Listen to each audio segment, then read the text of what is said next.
would be a bad first impression on virtual. I got to find my other glasses that aren't transitions. I'm wearing sunglasses. Dan! Hi, how are you? Hi, Dan. How you doing? Wonderful. Great to see you both. You guys are incredible for doing this. Happy birthday, Charlie.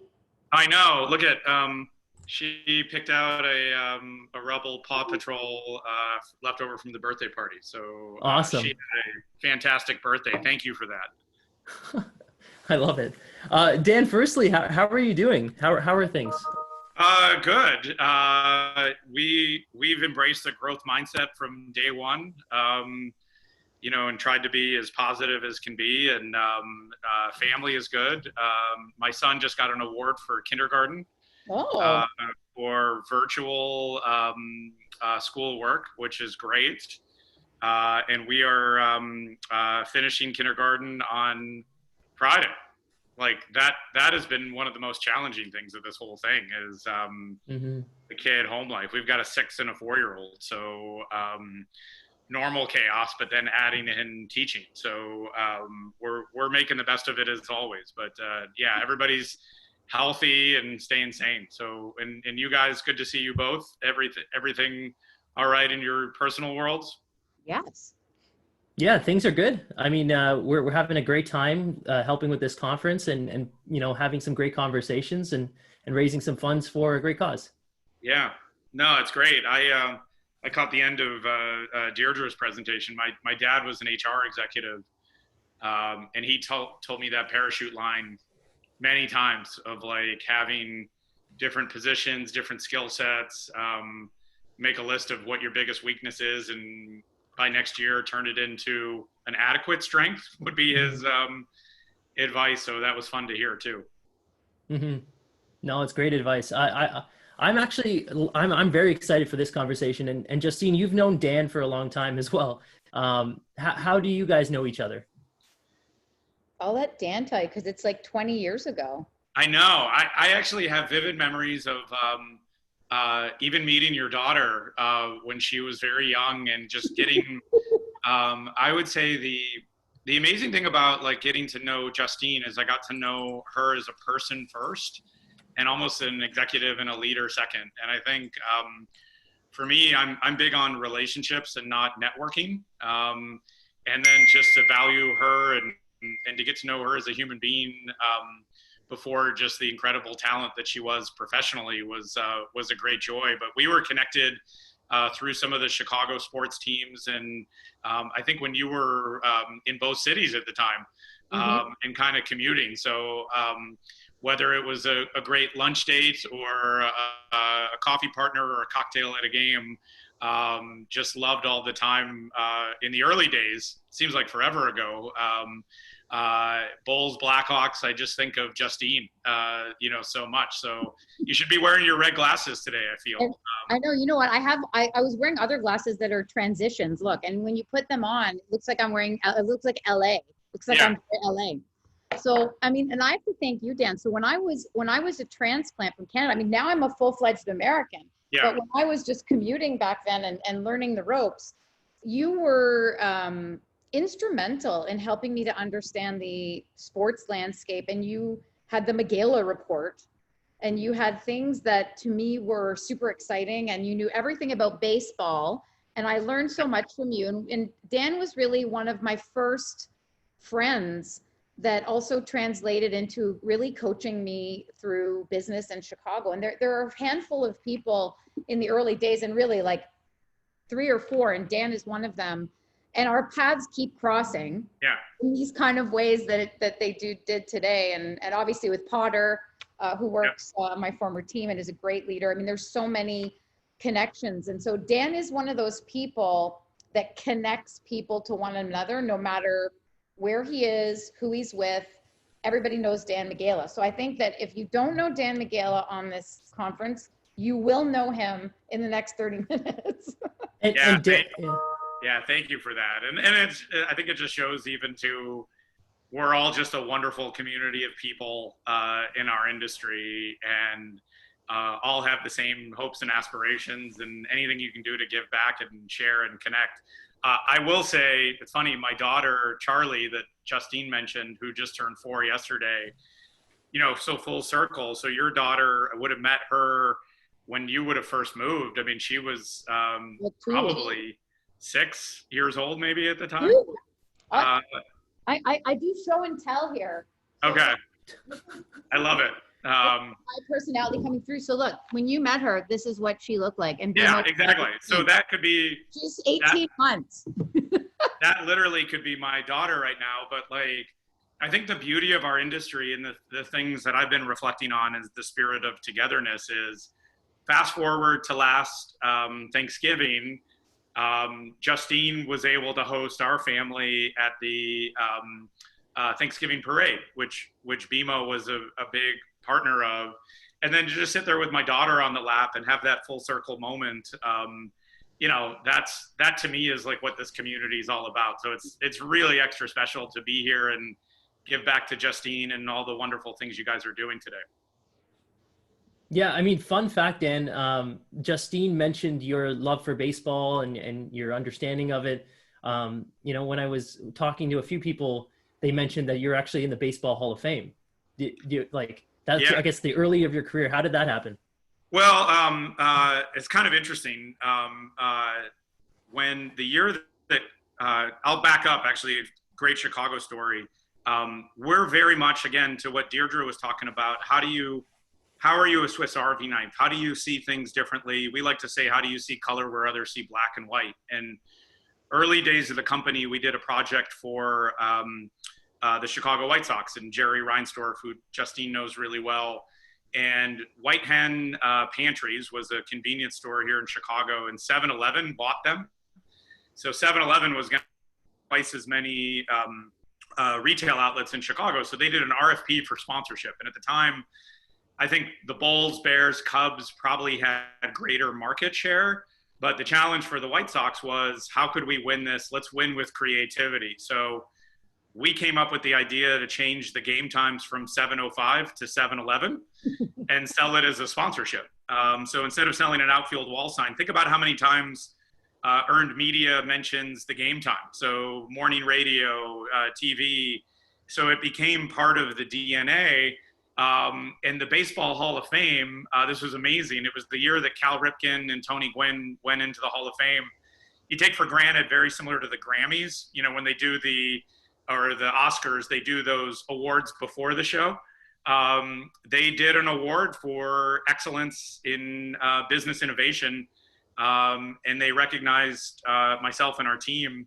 So we were in the Baseball Hall of Fame for sponsorship, which was really cool. And then I got to know the sponsorship team from the Hall of Fame, and I am a huge baseball fan, and I love the history of baseball. And they were looking at this goes back to how do you give back and how are you a part of a community of people. They were looking at fundraisers, and I, as a kid, this is kind of shows you my passion. I used to love to write letters to baseball players, where I would literally go door to door and ask people to mow their lawns in exchange for a box of envelopes and a book of stamps. So I could send self-addressed stamped envelopes to players, and I would get all these letters back. So I was naturally curious about everything. So they let me write a book called Dugout Wisdom, where I still pinch myself. I got a chance to spend a day with every living Hall of Famer and learn a value about their life. And they overcame obstacles, career-changing advice. And what you take for granted with baseball players, I think, is like, they're not born great. They became great. So I've actually reflected on a lot of those lessons from a Willie Mays or Nolan Ryan, Duke Snyder, Ryan Sandberg, all these guys that you got to learn from personally that became great in their careers. So I use that all the time. And I would have done that for nothing. I mean, that was just a pure joy. And I think that's a sign to Justine, kind of the hippie lifestyle and corporate hippie. To me, it's the definition of like, when you're just in the right place and there's a Zen-like feeling, you're doing what's right in the world, and you would do it for nothing. That was like an incredible feeling to be able to do that. So yeah, thanks for bringing that up. I just want to ask you to just, how did you start doing these things you're doing? Because I think for a lot of people at the conference, maybe in a specific career path or imagine they have to do certain things. And you kind of are the, original corporate hippie in the sense that you were always surprising me with all these things you were doing. How did you start that? What, like you went to college and then you just did what? I think that would be interesting for people to hear. Yeah, no, thank you. So I grew up in Chicago. I grew up in Schaumburg, Illinois. Wasn't the best student in high school. I actually I went to community college right out of high school. So didn't have the opportunity to go straight into a 4-year institution. I think that year for me gave me appreciation for people and, the work ethic that it takes to succeed. So I was really grateful for that. And then when I got to college, I studied journalism at the University of Missouri. So I'm a natural storyteller, naturally curious person. I was fixated on the path to be a sports SID or PR executive. Like I would have loved to have been Scott Reifert at the Chicago White Sox. Like that to me was like, they were like celebrities, right? Your name's on the press release and all that stuff. And my junior year of college, I got an opportunity to go to Churchill Downs for a scholarship to shadow sports journalists at the Derby. And I met a person there, his name was Roger Baldessari, and he told me, if you're gonna go into this business, you should learn the business side. And he encouraged me to learn about ticket sales and sponsorship and all these things. So I think what's interesting, Justine, is like I was ingrained as a storyteller, as a question asker. Is there a better way to do certain things? And then I remember like him helping me get my first job. And I started with, so I went and interned with a minor league baseball team. I sold tickets. I was horrible at it, but I learned how to do it. My dad's a deacon in the church. He used to let me get up on Sunday and do group sales in front of the congregation. So thank you for that, right? As an example of getting through it. But what Roger taught me early on was when I got that first job, and I wrote for Team Marketing Report, which predated Sports Business Journal. So my job was to cover the business side of sport. So at age 21, I had this incredible network of people that I would just call on revenue generators from teams.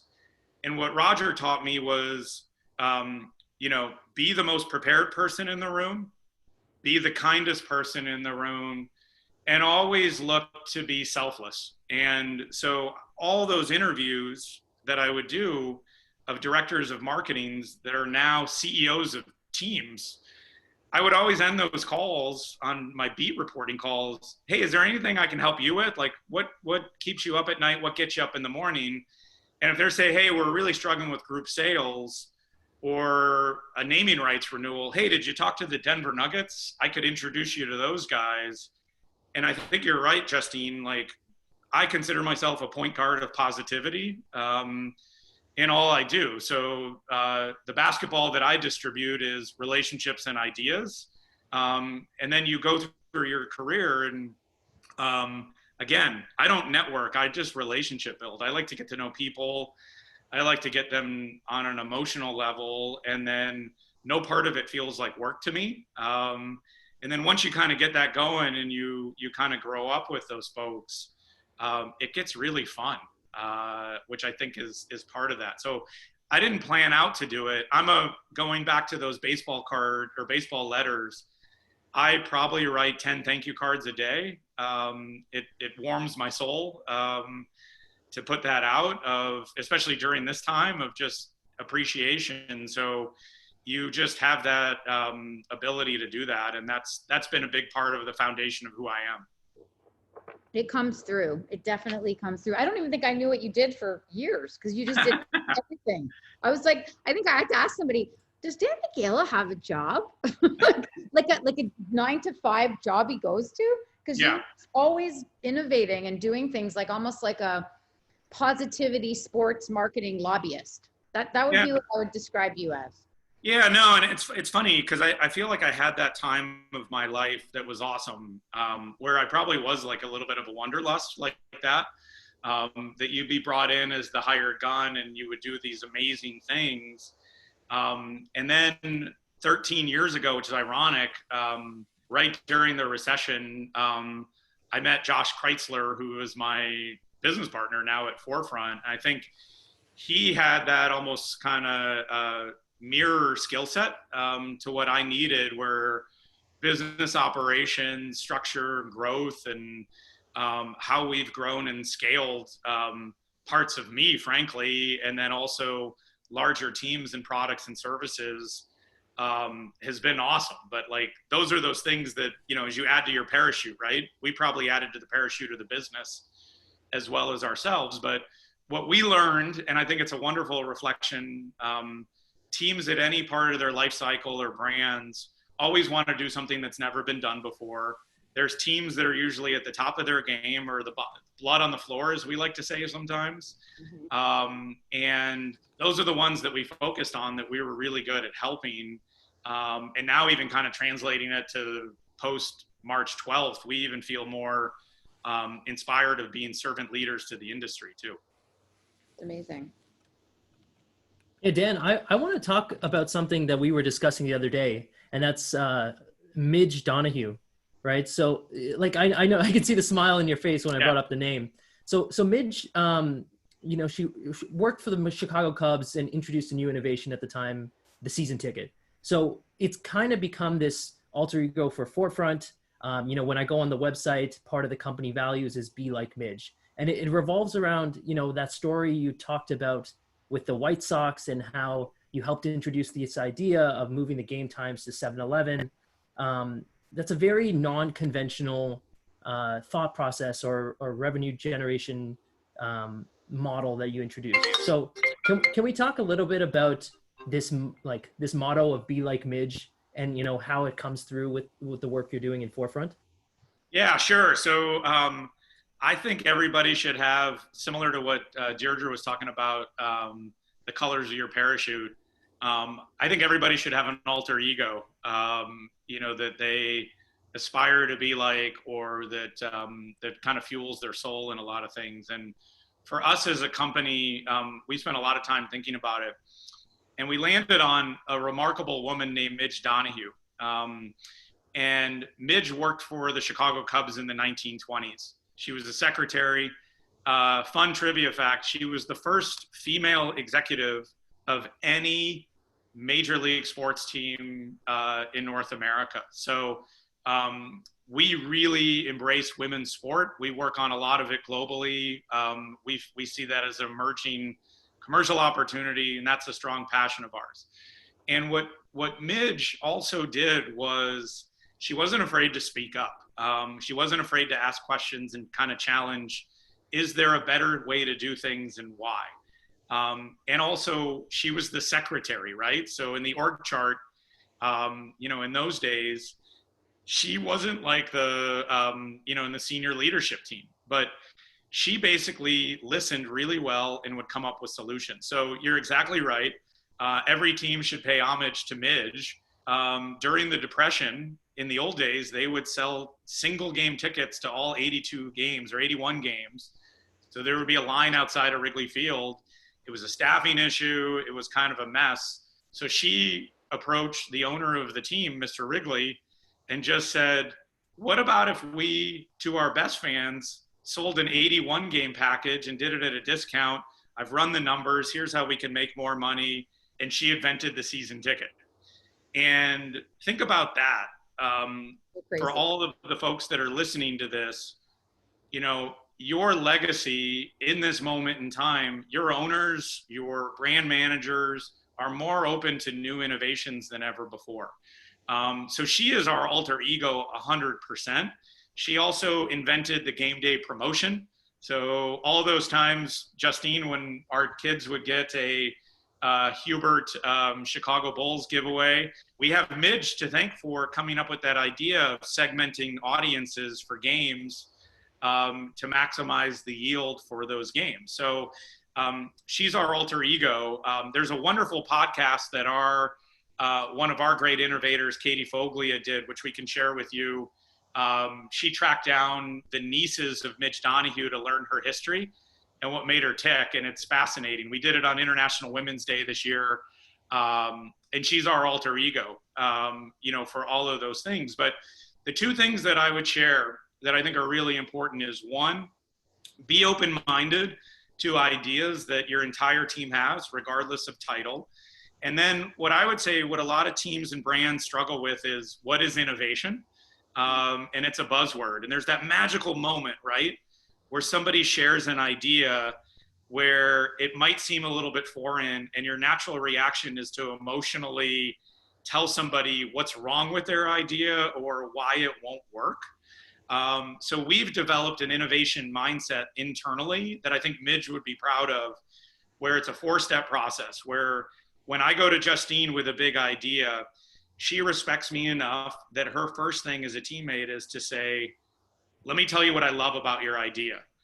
The second thing is, here's what I might do to change it, to tweak it a little bit. And then the third idea is, what can we do to make it better? And then, is this the best idea that we can do? And I think, at least in team culture, they live in org chart land, right? Where ticket sales kind of bickers with stadium operations, marketing is all about this, and sponsorship just wants to sell deals, right? And they're passing through inventory. We've almost been therapists, I think, in that regard. I'd love to share a quick story with the Chicago Cubs in particular. During their championship year, they were looking through some big renewals, and one of them was Vienna beef hot dogs. And the service person said, we want to make sure that we renew Vienna, and I'm a little worried because they keep coming back with these great activation ideas. And I'm like, well, what is it? And she said, well, they want to give all the hot dog vendors the day off and position them as the unsung hero of the team. And I said, well, what did you do with it? And she's like, I told them we can't do it because stadium operations would kill it, and we just can't do it. Well, did you share it with anyone? No, what's the point, right? And so what she basically said is, let's recreate that. Okay, so I love that idea. We're going to make the hot dog vendor the hero. Here's what I would change. Instead of giving them all the day off, what about if we gave one person the day off? And my idea to make it better is, let's replace that person with a celebrity. Let's have a celebrity come in and be a celebrity hot dog vendor. So that's how that process works. And 11 days later, we had Stephen Colbert at Wrigley Field dressed as Donnie Franks. And we got Vienna beef, 9 minutes of primetime airtime that their CEO, Tim O'Brien, says was the greatest thing they've ever done in their 100 years of the company. It didn't cost anything. And it just required that magical moment. When we pitched that 7-Eleven idea to the White Sox, Jerry Reinsdorf didn't say, I don't know if I can get that done with the broadcasters or all of that. Great idea, let's do it, right? And here's what we need to do. We need to get buy-in from other people. And I think sometimes people miss that. And I would tell you, during the 60-day time period that we've been in, we are evolving right now from department mindsets to organizational mindsets, where you need to work a little bit more closely, where we're seeing sponsored ticket offers, sponsored charity initiatives that requires multiple departments. And I think that innovation mindset, again, tell your teammate what you love about the idea. Here's what I might tweak it. Here's what I would do to make it a little bit better. And is this the best idea?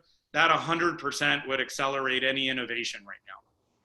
You know what I love most about what you're saying, other than it's like makes you feel good to just listen to you say it, is the one thing that strikes me. And when you mentioned Jerry's name, and when I think about you and others that make things happen, is often what happens in our industry is people get bogged down in the tactical minutia.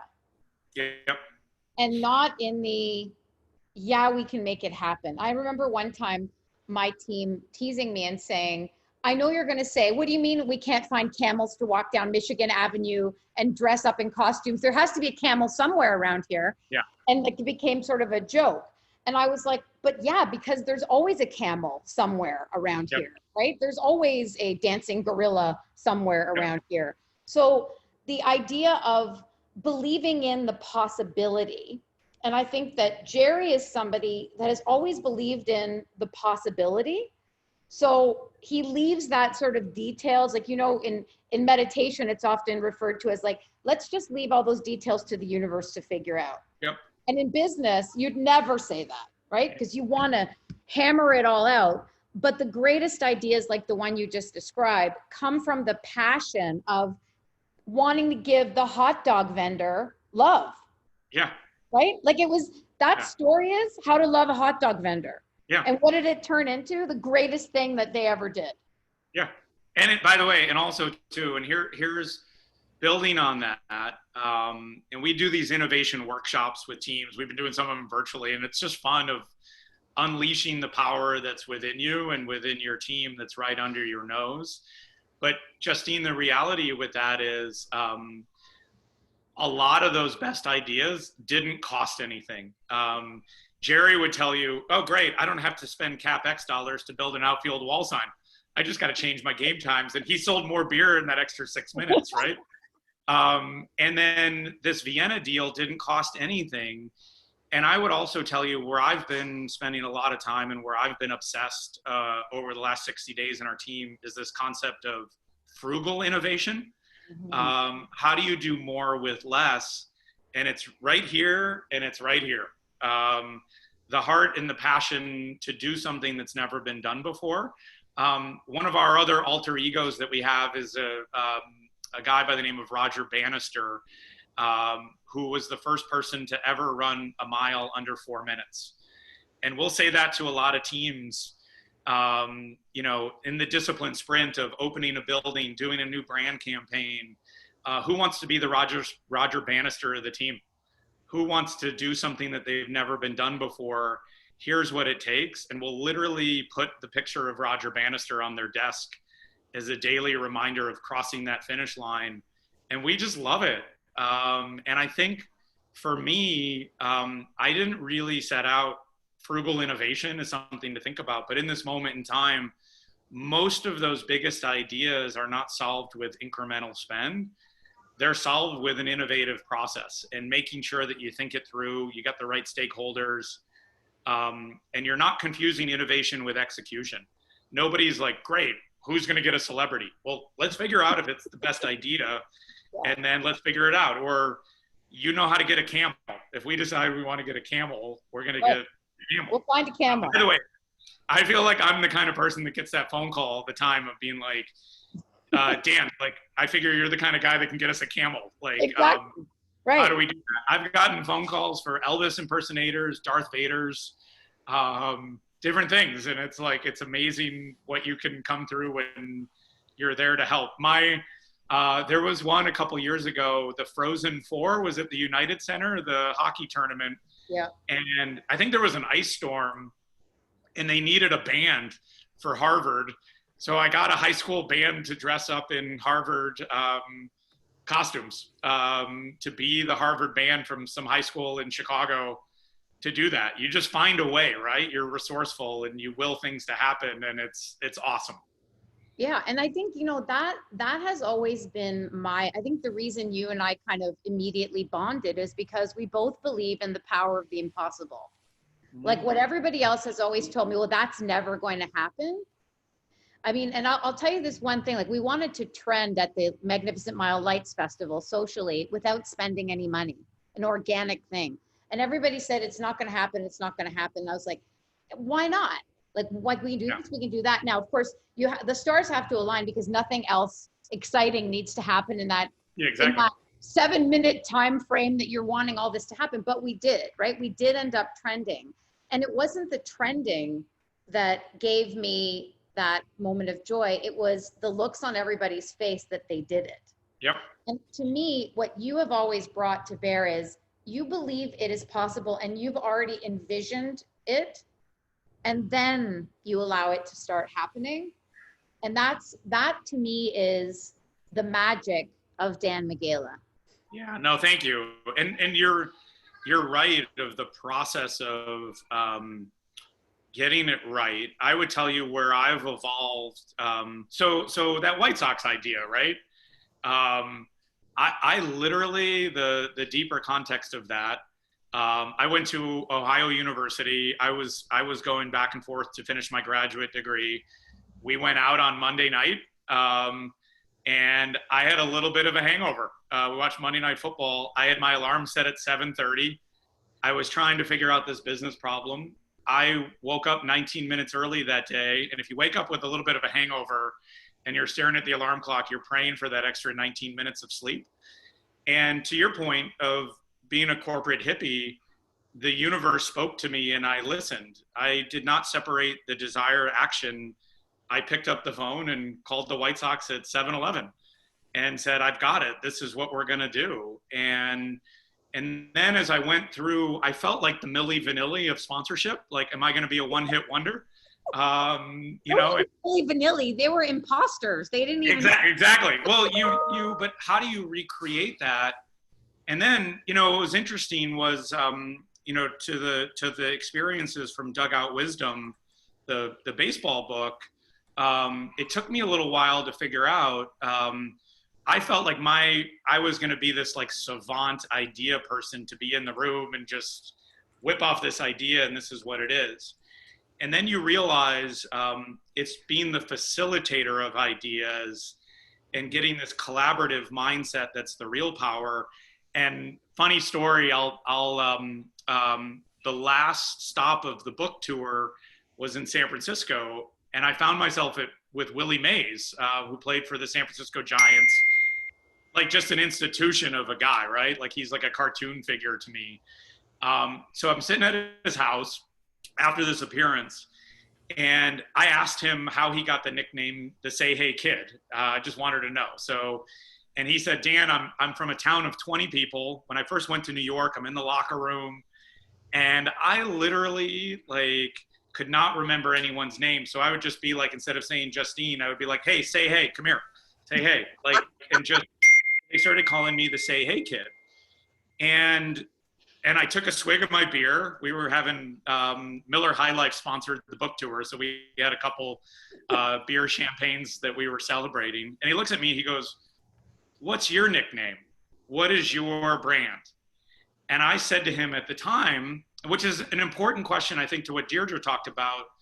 If you had a brand for yourself, what would it be?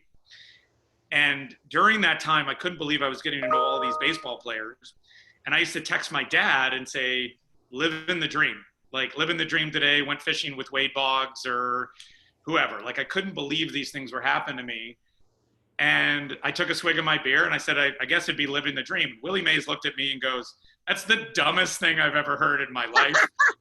and he said, let me tell you, that's a real selfish way to be.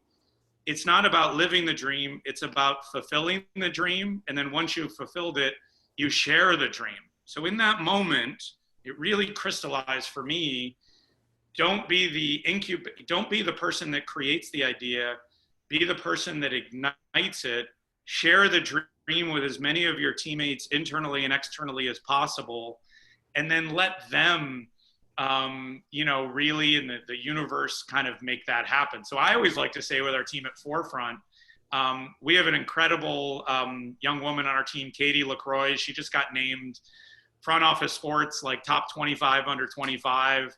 We've got so many rising stars on our team. I love almost being this like Yoda-like person that makes amazing things happen. And then almost like the coach now to Roger Bannister, seeing them run a 4-minute mile is where it is. So I think for the leaders on the call, how are you sharing the dream, the experiences that you've had during your career, especially during this time, so that kind of baton is passed, right? To be able to do that. And that's, those are great lessons. So amazingly enough, once I figured that out, I had a great back to back of like some amazing ideas where you learn to be more inclusive, but you learn to inspire people. to kind of warm the heart a little bit before you presented the idea, where they were in a place that they were open to the camel or the game change or other things, because people are naturally afraid to do something they've never been done before. But once you taste it, it's like a great fine wine. Like you just want more. Maybe we turn it into like Namaste Dan, dance gorilla Dan. I got to understand Yeah. this dancing gorilla comment here. So is there a background story to that, Justine? Well, maybe slightly, but I mean, it creates an image in your mind, right? Like, and I don't know, but the very first mascot, and Dan probably knows the story better than me in the NBA, was because there was this gorilla that delivered a telegram, I want to say in Phoenix or something. That's right. And that started this thing of people loved this gorilla, and it was no mascots, right? Mm-hmm. And so when somebody told me that, I actually, you know what, I think it was Colangelo. I sat beside him, ironically, just on a flight, and he told me this story. And I was like, really? You're kidding me? Like years ago. And I said, well, there's always a dancing gorilla somewhere, because to me, it was representative of there's always this unexpected idea that if they didn't pay attention to that singing, telegram delivering gorilla, then you'd never have mascots in the NBA. So to me, the magic happens when you're willing to find the dancing gorilla. So that's just my own expression. No, I love it. I'm definitely going to be using that moving forward too. That's good. I love that. That's awesome. Everyone needs a dancing gorilla, right? And then listen, you can turn it into a verb, dance gorilla dance, right? So that's kind of like, that's sort of like how I have always looked at everything. And I think Dan talked about being curious, right? Yep. When you're creative and innovative, you're curious. And you have never lost your childlike sense of curiosity. Neither have I, and I don't plan to. Yeah. And people have tried to beat it out of me in corporate settings or tell me that, you know, that's not going to work. I go back to my, yeah, but you know what? I've been told all kinds of things aren't going to happen and they do. And I've been told all kinds of things are going to happen and they don't. So therefore, my imagination ought to lead me, because it's the one thing that's with me all the time.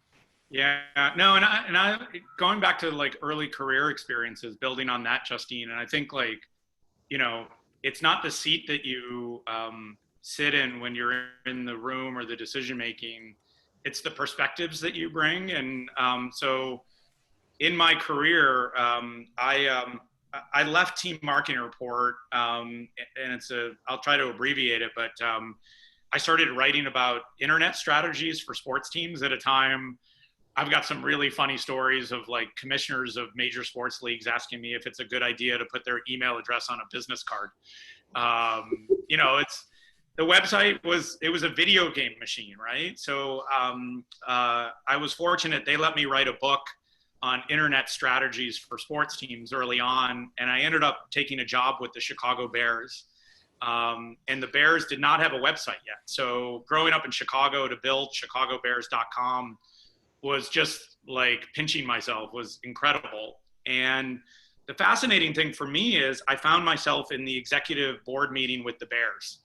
And I'm a journalism major who probably went into journalism because I didn't have to take math classes, and just a good storyteller. And I'd be in these meetings with stadium finance and bonds and all of these things. And I would try to research things and just almost prepare my questions so I wouldn't sound like an idiot. And then Ted Phillips, who's the CEO of the Bears, who has been a great mentor of mine, I remember being very vulnerable to him and just saying, I feel really stupid in this meeting. And he said, don't try to be someone else. It's almost like what Justine said of like a childlike quality. He almost kind of talked like Dr. Seuss in a sense of, you're the youest you of them all. You're the journalist. You're the one that asks questions. Be the first to listen and the last to speak, and ask questions and be curious. So I started really obsessing with the why. Why are we doing this? How could we do it better? We were inventing processes. And I learned to be the most prepared person in the room, the nicest person in the room, and the most curious. And I think there's always room for somebody like that in the room. you know, versus just somebody that's, here's the latest budget update, here's the snapshot, et cetera. So I think that's where I learned to not just earn the right to be in the room, but add value. So anybody should look for their own unique you perspective of how you can add value to any room that you enter in a unique way. Mm-hmm. And Dan, I want to touch upon two stories before we finish this off, because I think they're really interesting stories. And when I think about, you know, the conversation we just had around Midge Donahue and season tickets, or dancing gorillas and mascots, you know, it comes back to, don't settle for things the way it's always been. Focus on leading with curiosity, with a growth mindset, and good things will come from it. You know, I'm really curious about two stories. So one of them was the TaylorMade example, where, you know, the San Diego Padres promoted a new driver or club using the like an 80-foot replica near the foul pole. So I want to touch upon that example that you helped with, and then minor league baseball's home run derby on an aircraft carrier. So do you want to start with the San Diego Padres example? And yeah, sure. And I'll be hopefully a good teammate and be vulnerable and emotionally honest as well. So with the Padres, they wanted to do very disruptive, big ideas similar to the 7-Eleven idea. So I was obsessed with that. And there was an RFP that was actually issued by Stanley Tools. And they were going to spend X amount of dollars with a Major League Baseball team. And I had this vision, right? The universe spoke to me. I reflected on it. I went through my Milli Vanilli process to write a hit song. I had this vision to turn the foul pole into a tape measure, so we could vertically measure home runs by height. You guys are nodding your head. Great idea, right?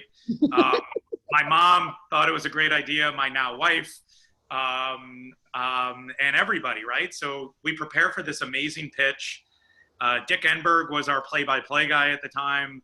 So got him to record this amazing, you know, video, go to do the pitch. And I show up, and in the room is the head marketing guy. And he's like, Dan, we're so excited that you're here. We brought our larger brand team. We've got John, who's the brand manager for our big ticket items, things like power tools, screwdrivers. Stacy, who our growth markets are, you know, at home DIY stuff or whatever. And then he goes down in the line and he goes, and here's Jill, who oversees our loss leader things that don't make a lot of money, things like rulers and tape measures. Go. And I just realized I was like screwed. It was like the kamikaze mission. So I presented it, and he walked me out to the car, and basically it was like, do you validate parking? And how fast could I get out of here? I had no chance. I innovated internally. I forgot to think about the marketplace. I didn't research the company. And Tom Garfinkel, who's the CEO of the team, who's now the CEO of the Miami Dolphins, I had a long heart-to-heart with him, kind of a tough locker room conversation of learning and growing from that. And then I learned the value of failing forward. What do you do with that? You feel sorry for yourself and reflect on it. So I started resonating. What could I do with that inventory? And then San Diego has all these golf club companies. And I realized that TaylorMade had a new product line coming out, which was this R11 driver. If any golfers there would know it, it's the Whitehead driver. So it was like a high-end product for the everyday golfer. So I went and toured the factory. I asked questions. I really thought like a TaylorMade executive. And that's what I failed to do with Stanley. And I went and eventually did the pitch, and they bought it on site. Mark King, who's now the CEO of Taco Bell, was the CEO of TaylorMade at the time. He bought it, and we got to work on it. And the amazing thing here, and I would tell you how your personal and professional lives, my now wife was my fiance at the time. I won. I felt really sorry for myself. I was like, that was a challenge, right? Like of kind of failing. And I shared with her that I had this idea for TaylorMade, but I was scared to present it. And she kind of gave me a pep talk. And two two things happened for me with your personal and professional life. Number one, I was like a bat out of hell, like Roger Bannister, sprinting to get that done. I was going to will that to happen. And two, I realized in the moment, that was the moment that I realized I wanted to marry her, because she was going to make me the best version of myself and support me as my whole self, because she kind of challenged me in a way that not a lot of people would. So, you know, I think have that soulmate on your side too is really important, to be able to do that. But that's how we got that done. The tactical lesson that I would share, the tailor-made story, it was not about the impressions that were earned on media broadcasts. It was an earned media strategy for when we unveiled it for a product launch, of kind of thinking differently about it. We achieved $380 million worth of global earned media from that announcement in 1 week. So all of the stuff that we go through, of the metrics of measuring signs and all of that stuff for the product launch, it just completely disrupted it. So when you think about things differently, the earned media strategy of a new partnership or new inventory, to me, was just as important as the impressions that we garnered off of that. So that's a personal and professional and tactical lesson there. And I'm still a horrible golfer. Not as bad as me. We should golf together, because I'm exactly. Really bad. So we'd have a lot of fun. I don't even like it. I just like being outside. Yeah, exactly. I learned early on that I'm not a golfer. I'm someone who owns golf clubs. So, and I'm okay with that.